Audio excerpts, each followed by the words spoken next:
যে বিমানের ক্যাপ্টেন হয়ে আকাশে উঠতেন সেই বিমানে করেই দেশে ফিরেছেন বিমান বাংলাদেশ এয়ারলাইন্সের পাইলট ক্যাপ্টেন সাইফুজ্জামান গুড্ডু। তবে এ যাত্রায় পাইলট হিসেবে ককপিটে ছিলেন না, তিনি ছিলেন জাতীয় পতাকায় মোড়ানো কফিনবন্দি লাশ হয়ে।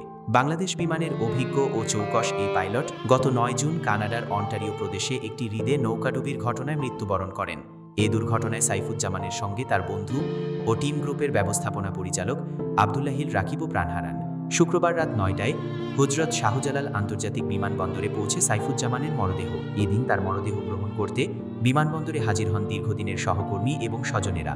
শাহজালাল আন্তর্জাতিক বিমানবন্দরে ক্যাপ্টেন সাইফুজ্জামানের মরদেহ বহনকারী বিমানটি অবতরণের পর ফুল দিয়ে শেষ শ্রদ্ধা জানান তার সহকর্মীরা। এ সময় বিমানবন্দরে এক শোকাবহ পরিবেশের সৃষ্টি হয়। ঢাকা টাইমসের সঙ্গে আলাপকালে স্মৃতিচারণ করতে গিয়ে আবেগঘন হন তারা। ক্যাপ্টেন সাইফ আমাদের কলিগ ছিলেন, বোয়িং 787-এর ক্যাপ্টেন। আজকে যে ফ্লাইটে উনি আসলেন শেষ যাত্রা, এই ফ্লাইটটাই ওনার অপারেট করে আসার কথা ছিল। উনি সেই ফ্লাইটে আসলেন ঠিকই, কিন্তু বৈমানিক হিসেবে না। উনি একজন খুব ভালো মানুষ ছিলেন, খুবই হাসি খুশির মানুষ ছিলেন, সৎ মানুষ ছিলেন এবং খুব দক্ষ বৈমানিক ছিলেন। বিমান একজন দক্ষ বৈমানিক হারালো। শাহজালাল আন্তর্জাতিক বিমানবন্দর থেকে রাত ৯টা ৩৫ বের হয় সাইফুজ্জামানের মরদেহ বহনকারী বাংলাদেশ সেনাবাহিনীর একটি অ্যাম্বুলেন্স। এ সময় শেষবারের মতো শাহজালাল আন্তর্জাতিক বিমানবন্দর থেকে সাইফুজ্জামানকে অশ্রুসিক্ত বিদায় দেন তার সহকর্মীরা। সাইফ ভাই আমাদের সাথে 2005 সালে আমরা একসাথে বাংলাদেশ বিমানে জয়েন করি। একসাথে আমরা গ্রাউন্ড স্কুল থেকে 5টি এয়ারক্রাফট একসাথে ট্রেনিং করেছি।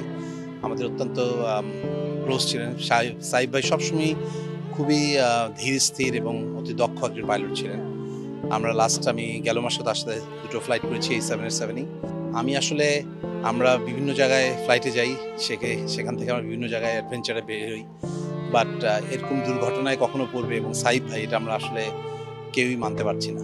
রাতে ঢাকার সিএমএইচ হাসপাতালে রাখার পর শনিবার 2 দফায় জানাজা শেষে আজ বাদ জোহর বাংলাদেশ বিমান বাহিনীর BAF শাহীন কবরস্থানে দাফন করা হয়। ক্যাপ্টেন সাইফুজ্জামান সাহেব উনি অত্যন্ত ভালো একজন মানুষ ছিলেন। আমার সাথে মাঝে মাঝে দেখা হইতো। আসলে ওনারা তো অনেক ব্যস্ত মানুষ, সবসময় ফ্লাইটে থাকেন। হয়তো অফিসে দেখা হতো, কখনো এই মসজিদের আসা যাওয়ার সময় দেখা হতো। উনি খুব ভালো মানুষ ছিলেন। আমরা তার রুহের মাগফিরাত কামনা করছি এবং তার ফ্যামিলিতে যারা আপনজন আছেন সকলকে সবরে জামিল এখতিয়ার করার তৌফিক আল্লাহ তাআলা দান করুক, সে আশা ব্যক্ত করছি। আল্লাহ তাআলা তাকে জান্নাতুল ফেরদৌস নসিব করুক।